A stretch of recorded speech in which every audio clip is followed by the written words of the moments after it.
Last video में हमने high court और सुप्रीम कोर्ट जैसे कुछ न्यायिक संगठनों की बात की थी। अब हम कुछ और न्यायिक जो हमारे पास संगठन हैं तो उनकी बात करते हैं। कुछ ऐसे संस्थान हैं जो हाई कोर्ट और सुप्रीम कोर्ट के अलावा भी हमें नागरिकों की सहायता के लिए बनाए गए हैं। जैसे अधीनस्थ न्यायालय। अधीनस्थ न्यायालय ये एक प्रकार का दीवानी तथा फौजदारी दोनों प्रकार का न्यायालय होता है। मतलब कि जैसा हमारे जिला न्यायालय होता है उसी को अधीनस्थ न्यायालय कहते हैं। लेकिन इसमें एक बाध्यता है कि जब दीवानी जज होता है तो उसे जिला न्यायाधीश कहते हैं। होता वही जज है, लेकिन जब दीवानी जज होता है, दीवानी मामले सुनता है तो उसे जिला न्यायाधीश कहते हैं। जब फौजदारी का जज होता है तो उसे सत्र न्यायाधीश कहते हैं। ठीक है। नियुक्ति कैसे होती है? ये जो अधीनस्थ जज होते हैं, मतलब कि जो जिला में बैठते हैं, जो जिला का जजी होती है वहाँ पे जो बैठते हैं, तो उनकी नियुक्ति कैसे होती है? हाई कोर्ट की सलाह पर राज्यपाल इनकी नियुक्ति करते हैं। और योग्यता क्या क्या होनी चाहिए इसके लिए? 7 साल अधिवक्ता या प्लीडर, मतलब कि प्लीडर क्या, हाई कोर्ट में वकील रहा हो, सेंट्रल या स्टेट सिविल सेवक ना रहा हो, मतलब कि सेंटर में और या पीसीएस अर्थात राज्य में सिविल सेवा में ना रहा हो। अन्य न्यायाधीश जो अधीनस्थ न्यायालय में अन्य न्यायाधीश तो होंगे, उनकी क्या योग्यता होगी?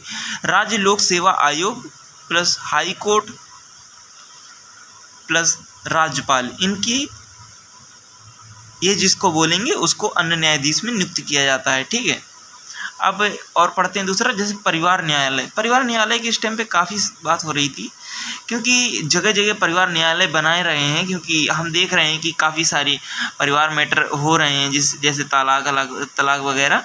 तो इन सब मैटर को मतलब हाई कोर्ट ना जाए, जिससे पति पत्नी का संवाद काफ़ी लंबे समय तक ये कोर्ट में ना मामला रहे, इसलिए परिवार न्यायालय जैसे कुछ संस्थान बनाने के प्रावधान किए जा रहे हैं। तो हम इसे देखते हैं। जैसे विधि आयोग की जो 59वीं रिपोर्ट थी 1974 में आई थी, के आधार पर परिवार नियोजन अधिनियम 1984 पारित करके इसका गठन किया गया है परिवार न्यायालय का। हाई कोर्ट सलाह पर अन्य नगरीय क्षेत्रों में, मतलब कि अगर हाई कोर्ट कहे कि इस नगर में हमें परिवार न्यायालय बनाना है तो वह बन सकता है। कैसे बन सकता है? कि कुछ सीमाएं होनी चाहिए, मतलब कुछ बाध्यताएं हैं कि इतना इतना हमारा जो मांगे हैं तो उसको फुलफिल करता होगा, तो वहाँ पर बना दिया जाता है परिवार न्यायालय। तो क्या होती है, तो 1 लाख की जनसंख्या है, मतलब कि 1 लाख, कम से कम 1 लाख की जनसंख्या उस नगर की, और राज्य सरकार परिवार न्यायालय स्थापित और हाई कोर्ट के सलाह पर अन्य क्षेत्रों में स्थापित कर सकता है। मतलब कि राज्य सरकार परिवार न्यायालय स्थापित कर सकती है, या हाई कोर्ट कहे कि यहाँ स्थापित करना तब भी स्थापित हो सकते हैं। यह किस प्रकार के केसेस देखती है? ये केसेस देखती है विवाह के, तलाक के, कस्टडी के, बच्चों की इत्यादि मुकदमे ये देखती है। वही मैंने बताया, विवाह, तलाक, कस्टडी, बच्चों इत्यादि के मुकदमे ये देख लेती हैं। तो सही बात है कि इसके लिए हमें हाई कोर्ट बार बार हाई कोर्ट नहीं जाना पड़ेगा और आसानी से हमारे मुद्दे निपट भी जाएंगे, ज़्यादा खर्चा भी नहीं होगा। इससे दोनों पक्ष की समय की, टाइम की अच्छी खासी बचत हो जाती है। ये पहले सलाह समझौते से निपटारा चाहता है, मतलब कि ये जो न्यायालय होता है परिवार, ये पहले सुलह कराना चाहता है। ये नहीं कि पहले से ही तुम तलाक लेने आए हो तो सीधा तलाक बोलिए, तलाक यहीं पे दोनों का डिवोर्स करा दिया, ऐसा नहीं होता है। वो पहले सलाह देगा, आपको सलाह मशवरा देगा कि आप ऐसा समझौता कर लीजिए, आप कुछ दिन रहिए साथ में, मौका देगा, 1-2 महीने की टाल देगा। तो इस प्रकार 1-2 बार बुलाएगा कि अब आप बताइए अब आपको कैसा लग रहा है, जैसे कि मतलब कि वो एक प्रकार से आपको फील कराएगा कि शायद आप साथ में रह लें तो अलग ना हो। तो इस प्रकार से वह सलाह एवं समझौते से निपटारा करते हैं। तो एक और देखते हैं, एक होता है हमारा fast track court. Fast track court ये ऐसे कोर्ट होते हैं जो आपराधिक मामले सुनते हैं, क्योंकि हमने देखते हैं कि जो आपराधिक प्रकार के मामले होते हैं उनकी काफ़ी लंबी सुनवाई चलती है। जैसे कि हमने देखा है कि कई सारी केसेस में 20-20 साल बाद सज़ा हो रही है, और कई 20-20, 25-25 साल हो गए केस ही लड़ रहे हैं, 1-2 पीढ़ी निपट गई, केस चल रहा है भाई। तो ऐसा होता है। तो इसके लिए फास्ट ट्रैक कोर्ट बनाया गया है जो कि फौजदारी मामले सुनता है बेसिकली। ये याद रखना, अधीनस्थ न्यायालय, दीवानी एवं फौजदारी, और जो दीवानी का सुनेगा, क्योंकि ये क्वेश्चन पूछ चुका है कि दीवानी अधीनस्थ न्यायालय में जो दीवानी जज होता है वह किस प्रकार का, जिला न्यायाधीश कहते हैं उसे, और जब फौजदारी जज बैठता है फौजदारी मामले सुनने के लिए उसे सत्र न्यायाधीश कहते हैं। ये क्वेश्चन एक बार यूपीएससी प्रीलिम्स में पूछा जा चुका है, याद रखिएगा। Fast track court, fast track court जैसे कि फास्ट ट्रैक कोर्ट ये किस प्रकार के मुकदमे सुनता है, मैंने बताया आपको।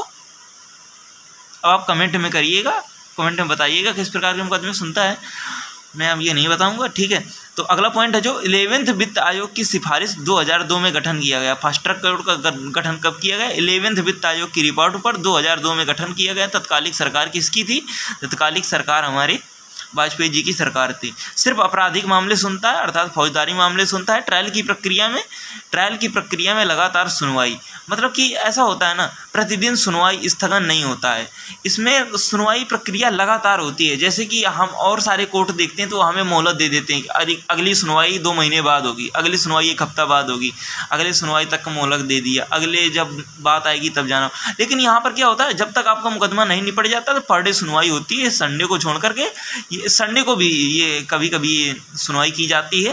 तो लगातार संडे आज हुई है, फिर इसके आगे सुनवाई कल होगी, परसों होगी, मतलब इस प्रकार में कोई गैप नहीं होता है, कोई अगली डेट नहीं दी जाती है, तारीख पे तारीख वाला काम नहीं होता है यहाँ पे, ठीक है। और अगला पॉइंट हम पढ़ते हैं। सॉरी, थोड़ा क्लियर नहीं आ रहा होगा, क्लियर कर रहा हूँ, ओके। जैसे लोक अदालत क्या होती हैं? डीपीएसपी का लिखा डीपीएसपी का अध्ययन करें, क्योंकि हम डीपीएसपी में लोक अदालत की बात कर चुके हैं, लेकिन फिर भी कुछ पॉइंट दे रखे हैं। जैसे ग्राम पंचायत होती है हमारे पास, तो ग्राम पंचायत न्यायालय 2 अक्टूबर 2009 से लागू किया गया। हाँ, ये एक और क्वेश्चन यहाँ से प्रीलिम्स का क्वेश्चन अच्छा बन सकता है, क्योंकि हमने एक चीज़ देखा है पीआरआईज में कि ग्राम सभा होती है सबसे निचले स्तर पर, जो हमारे न्यायालय का काम करती है। ग्राम सभा, अगर कहीं पर किसी ग्राम की जनसंख्या का 1/10 सदस्य लोग जो वहाँ के पंजीकृत हों, वोट डालते हों, 1/10 लोग वहाँ की जनसंख्या का बैठ जाएं और वह समन जारी कर दें दीवानी, क्योंकि 1971 के कानून से ग्राम सभा को दीवानी न्यायालय का दर्जा प्राप्त है, और वह समन जारी कर दे कि फला अधिकारी को फला डेट पर आना है तो वह आना ही होगा, ठीक है।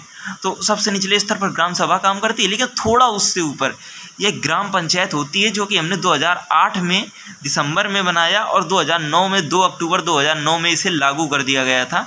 ये एक पंचायत न्यायालय होती है, ग्राम पंचायत न्यायालय होता है, क्योंकि अक्सर इसकी बात नहीं होती है, छूट जाता है। ये नया संविधान संशोधन किया गया था इसके लिए। तो मध्यवर्ती संस्था होती है, यह कहाँ पर काम करती है, इसे आप थोड़ा ध्यान रखिएगा, क्योंकि जितने भी इसके 3 पॉइंट है, तीनों पॉइंटों को ध्यान रखिएगा। ये एक मध्यवर्ती संस्था होती है, दीवानी तथा फौजदारी दोनों प्रकार के मामले सुनती है। यह मोबाइल कोर्ट है जो द्वार पर मामलों को निःशुल्क सुलह समझौता करती है। यह मतलब कि एक प्रकार का मोबाइल कोर्ट है।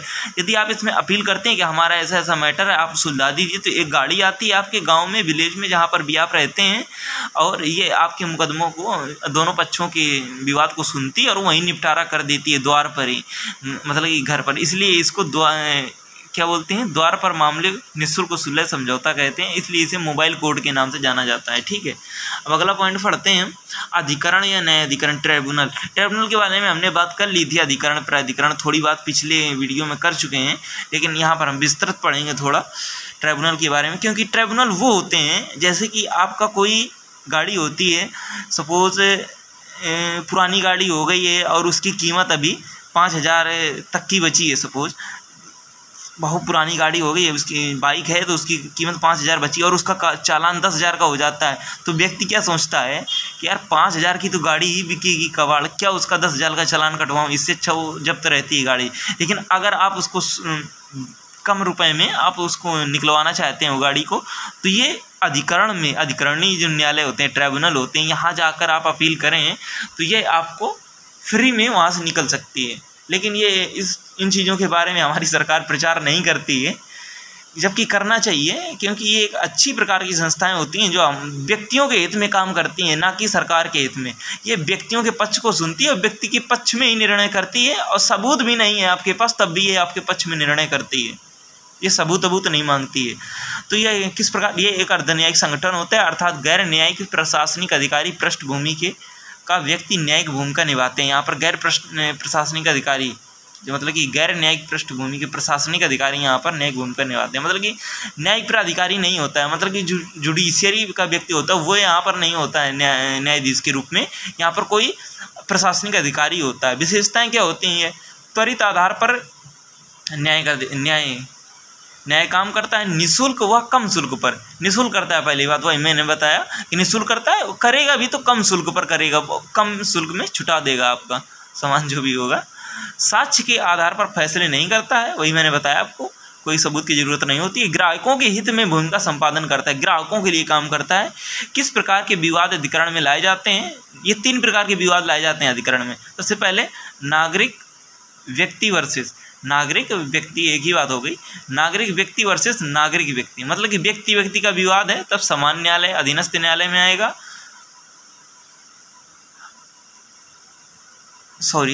अधीनस्थ न्यायालय में आएगा। लेकिन ये है उसका पॉइंट, ये 2 पॉइंट एक्स्ट्रा दे रखे हैं। सरकार का मामला होता है तो ये सीधा सुप्रीम कोर्ट जाता है। ये वाला मामला है कि नागरिक और प्रशासन का मामला होगा, जैसे कोई टैक्स है तो कटा है, चालान कटा है, तो वो सरकार वर्सेस व्यक्ति हो गया ना, तो इसलिए ये मामला अधिकरण में जाता है। अधिकरण के गठन का संवैधानिक आधार क्या है? संवैधानिक आधार इसका गठन का, संसद ने आर्टिकल 262 के तहत इसका गठन किया था अंतर्राष्ट्रीय जल विवाद के मामले पर। मतलब कि इसका गठन किस लिए हुआ था? संसद ने आर्टिकल 262 में इसका उल्लेख है कि इसका गठन जो हुआ था वह जल विवाद के मामलों को निपटाने के लिए हुआ था। जल विवाद कैसे कि जो नदी विवाद होता है, जल कहीं से गुजरता है, जैसे नर्मदा जल विवाद हमने पढ़ा, नर्मदा क्या, जैसे हमने गोदावरी जल विवाद पढ़ा, कावेरी जल विवाद पढ़ा, कृष्णा, क्योंकि साउथ में ज़्यादा जल का डिस्ट्रीब्यूशन होता है, एक ही नदी कई राज्यों से होकर बहती, तो वहाँ पर थोड़ा विवाद होने लगता है। इसका संवैधानिक प्रावधान क्या? 1976 में 42वें संविधान संशोधन आर्टिकल 323 ए संसद ने प्रशासनिक विषय इसमें जोड़ करके इसका कानून का नवीनीकरण किया, जोड़ा गया था। आर्टिकल 323 बी में इसमें अन्य मुद्दे जोड़े गए हैं, इसमें जैसे कि अन्य उद्देश्य के लिए इसको जोड़ा गया। पहले ये ट्राइब्यूनल की ओर जल विवाद के लिए काम करती थी, अब इसमें अन्य मुद्दे जोड़ दिए गए थे। कौन कौन से मुद्दे इसमें जोड़े गए? जैसे रेल हो गई, आयकर हो गई, पर्यावरण हो गई, ग्रीन अधिकरण हो गई, संसद और विधानमंडल, ये अब दोनों इस स्तर पर कानून बना सकते हैं, ऐसा भी इसमें प्रावधान कर दिया गया। और इसमें कुछ दिया है, जैसे ट्राइब्यूनल के प्रकार दे रखे हैं। थोड़ा ट्राइब्यूनल के 2 प्रकार हैं, एंग्लो सेक्शन और कॉन्टिनेंटल टाइप। मतलब कि एंग्लो सेक्शन होता है विधि का शासन अधिक प्रभावी होता है इसमें, मतलब कि कानूनी बाधाएं इसमें अधिक होती हैं। लेकिन जो कॉन्टिनेंटल टाइप व्यवस्था होती है ये अच्छी मानी जाती है। इस दोनों व्यवस्थाओं को हम तुलनात्मक अध्ययन करते हैं। तो सबसे पहले हम एंग्लो सेक्शन के 4 पॉइंट, जितने पॉइंट हैं 8 पॉइंट हैं, तो इसको पढ़ लेते हैं, फिर उसके पॉइंट पढ़ेंगे, ठीक है। एंग्लो सेक्शन के हम पढ़ते हैं। विधि का शासन प्रभावी होता है, ये USA, ब्रिटेन, इंडिया इत्यादि देशों में अधिक प्रभावी है। यहाँ न्यायालय का प्रभाव अधिक होता है, मतलब कि हमारे जो व्यवस्था है ना ट्राइब्यूनल की हमारे देश में, तो उसकी है, तो यहाँ पर न्यायालय का ज़्यादा महत्व होता है, ट्राइब्यूनल को उतना महत्व नहीं दिया जाता है। क्योंकि अगर ट्राइब्यूनल को यहाँ पर महत्व दिया जाने लगे ना, उसके फैसले को, जैसे ट्राइब्यूनल ने कुछ अच्छा काम किया है तो उसका तर्क देते हुए सुप्रीम कोर्ट, हाई कोर्ट फैसला देने लगे तो बहुत अच्छी बात होने लगेगी। भारत में भी भारत की व्यवस्था बहुत अच्छी हो जाएगा, ट्राइब्यूनल को महत्व दिया जाने लगे। ट्राइब्यूनल काम ही नहीं करते हैं और बनाए ऐसी जगह जाते हैं जहाँ कोई पहुँच ही ना पाए। और विकसित देशों में ऐसी जगह ट्राइब्यूनल बनाए जाएंगे, जैसे कि एयरपोर्ट है तो एयरपोर्ट के जस्ट बगल में होगी कि आपका तुरंत निवारण हो वहाँ से। लेकिन भारत में ऐसा कुछ नहीं है, इसलिए भारत की व्यवस्था जो, और ये USA, ब्रिटेन और USA, ब्रिटेन, इंडिया में ये व्यवस्था है तो ये अच्छा नहीं है। यहाँ न्यायालय का प्रभाव अधिक होता है, यहाँ अधिकरणों को पर्याप्त अधिकार न होते हैं, अधिकरणों का निर्णय अंतिम होता है ना ही इनका, मतलब कि अधिकरणों का निर्णय अंतिम नहीं होता है। इसके लिए अधीनस्थ हाई कोर्ट और सुप्रीम कोर्ट में याचिका दायर कर सकते हैं। बताइए, अब इसके विरुद्ध तुम हाई कोर्ट, सुप्रीम कोर्ट में याचिका दायर कर सकते हो, इसका मतलब इसका महत्व बिल्कुल समाप्त कर दिया। तो बनाए ही किस लिए रहे हो? तो वही है कि इसके विरुद्ध अपील हाई कोर्ट में होगी, फिर उसके विरुद्ध हाई कोर्ट के विरुद्ध सुप्रीम कोर्ट में होगी, वही दिया है। इसके अधिकारी और न्यायाधीश दोनों न्यायाधीश के रूप में हो सकते हैं, मतलब कि ट्राइब्यूनल में अधिकारी और न्यायाधीश दोनों ही न्यायाधीश की भूमिका निभा सकते हैं। अधिकरण में शुल्क भी लेते हैं, भारत में सही बात है, भारत में शुल्क लेते हैं, लेकिन विदेशों में शुल्क नहीं लेते हैं, कम लेते हैं भारत में भी। और भारत में वैसे ट्राइब्यूनल है नहीं, सभी संस्थाओं में ट्राइब्यूनल है नहीं। कुछ विशेष अच्छे जो जैसे यूपीएससी हो गई, यहाँ पर कुछ ट्राइब्यूनल का प्रावधान है, कुछ अच्छे अच्छे संगठन है जैसे रेलवे में हो गई, तो और कहीं आपको ट्राइब्यूनल देखने को ही नहीं मिलेंगे। मिलते हैं तो गिने चुने मिलते हैं, वो सबसे कोने बनाया जाता है, कोई पहुँचे ही नहीं वहाँ तक। जिसको उसके बारे में मालूम होता है तो अपील नहीं कर पाता, जिसको मालूम ही नहीं होता आधे वो तो आधे से अधिक को ये साक्ष्य के आधार पर भिन्न कार्य करते हैं। भारत में थोड़ी व्यवस्था अच्छी नहीं है, लेकिन जो कॉन्टिनेंटल प्रकार की व्यवस्था ये अच्छी है। प्रशासनिक कानून का प्रभाव अधिक होता है यहाँ पर। यह फ्रांस, जर्मनी, जापान, इटली जैसे देशों में अधिक प्रभावी है। सही बात है, अच्छे कंट्री में ही प्रभावित हो गई है। यहाँ न्याय प्राधिकरणों का प्रभाव अधिक होता है। निर्णय अब बताइए, इनके निर्णय अंतिम निर्णय होते हैं, मतलब हाई कोर्ट सुप्रीम कोर्ट से ऊपर अगर इसने निर्णय दे दिया तो इसके विरुद्ध appeal high court supreme court में नहीं होगी। बताइए, डायग्राम भी हुई उसी का कि न्यायालय अगर इसने फैसला दे दिया अधिकरण ने तो इसका यहाँ पर केस नहीं हो सकता है न्यायालयों में। इसमें सिर्फ गैर न्यायाधीश पृष्ठभूमि के अधिकारी होते हैं। यह निःशुल्क तथा तुरंत कार्रवाई होती है, बिना साक्ष्य के आधार पर ग्राहकों को निर्णय करते हैं। बताइए, जो हमने व्यवस्था पढ़ी थी ना वो कॉन्टिनेंटल प्रकार में होती है, भारत में भी फालतू में पढ़ लिया मैंने। अतः स्पष्ट है कि महाद्वीपीय व्यवस्था ज़्यादा उचित है। चुनौतियाँ क्या क्या आती हैं, चुनौती पढ़ लेते हैं और ट्राइब्यूनल समाप्त होता है। चुनौती क्या क्या होती हैं, प्रक्रियात्मक जटिलताएं होती हैं, सही बात, जागरूकता न होना, निर्णय में देरियां हो रहा। और बेसिकली इसका जो गठन किया गया था, नदियों जल विवाद के निर्णयों पर अधिकरणों के निर्णय अंतिम निर्णय होते हैं। जबकि संसद ने कब कहा था, मैंने आपको पढ़ाया था पिछला, ये कब कहा था, आर्टिकल 262 में कहा था कि जो ट्राइब्यूनल अगर निर्णय कर दे किसी जल विवाद के मामले में तो वह उसके निर्णय अंतिम होते हैं, क्योंकि वो ग्राउंड स्तर पर काम करती है ना, हाईकोर्ट नहीं कर पाता है वो, लेकिन सुप्रीम कोर्ट फिर भी इसका इंटरफेयर करती है। अब बताइए, और एक और दिया कि सामान्य न्यायालय का आरोप हमारे अधिकार क्षेत्र में निर्णय लिए जाते हैं। अब बताइए, सामान्य न्यायालय क्या कहते हैं कि जो अधिकरण है वो हमारे अधिकार क्षेत्र में हस्तक्षेप कर रहा है। 2021 में 8 ट्राइब्यूनलों को भंग कर दिया गया।